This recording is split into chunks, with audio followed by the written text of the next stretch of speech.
it was befitting to find a church where children from all the orphanages, together with the friends of Joseph de Piro and all who knew him. With our prayers, after his grief, our heart finds rest in the holy peace coming from the union God created, uniting the living with those who have gone to his house. It is not right that the achievements of a good person should be buried with him. Rather, they should be remembered in gratitude to God, who has given us such an individual that attracted everyone with his love of neighbor. This was indeed Joseph de Piro. He was renowned in Malta since he lived his life at the service of others. His heart and his pocket were always concerned about and available to the poor and all those who approached him for assistance. As soon as you started talking to him, you noticed that he endeavored to clear every thought from his mind in an effort to recollect himself and concentrate on what you were sharing with him. He would then listen to you without interrupting.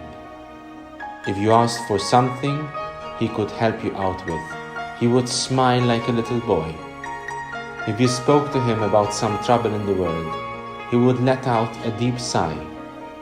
And if you made him happy with some good news, you would see his eyes shining with joy. To encourage you and to urge you to continue working for the benefit of others, he would pat you on your shoulder and say, "God be with you." Indeed, Joseph de Piro was a person of great wisdom and experience. On the 5th of April, he returned to Rome to finish his studies, but had to change his plans because his health deteriorated. Instead, he was sent to Switzerland to regain his health. He stayed in Davos for 18 months, and with God's grace he recovered, as he shared with everyone and as he wrote in a small book that the author came across.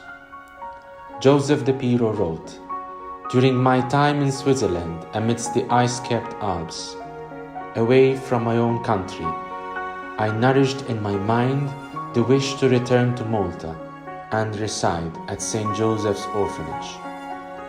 With me I only had my prayer, and I prayed and prayed. At St. Joseph's Orphanage there was enough work for more than one person. It is easy to understand how much work was involved to provide for the daily spiritual and physical needs of all those boys. He felt sorry when he was faced with so many requests and petitions from people who wanted to place their boys in the orphanage, but he had no place to welcome them. He was often in the confessional, celebrating the sacrament of reconciliation with anyone who requested it. Many other people looked out for him with a variety of requests. His work was never-ending.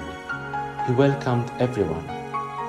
Regardless of whether he could help or not, everyone left assured, because his words were like a soothing balm for the soul. He was compassionate and supportive of anyone burdened with life's troubles. When one of his friends asked him what troubled him most in his work, he looked at him and answered, "People's griefs and sorrows is what makes me sad." His response is witness to the goodness of his heart. He suffered when he heard and saw the daily sufferings of people around him. The Society of St. Paul was Joseph de Piro's most treasured dream.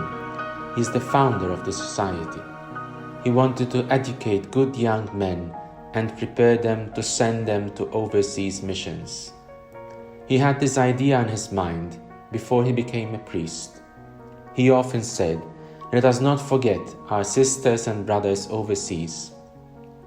He continued working on this idea until it succeeded. He lived his life in poverty and in sacrifice together with these missionaries of St. Paul, always wanting to live with them as a religious. We wanted to honor him who, though born and bred in a noble family, lived as a poor man as his mother called him. He died at a very solemn moment, Kneeling in front of the Blessed Sacrament before benediction, he felt unwell. Everyone tried to help. They called the doctor, and after examining him, they took him to the hospital. A life lived in such great poverty ended with those who were in need in the hospital. He died on 17 September 1933 at 9 in the evening. Before concluding these very words, we must quote from his will, which he wrote on the 15th of March 1932, and where he really demonstrated his kind heart. He wrote, "I ask forgiveness of all those who could have felt offended with anything I did and the many roles I occupied, and I ask them to blame human misery and weakness and not an act of hatred." In these few words, we can see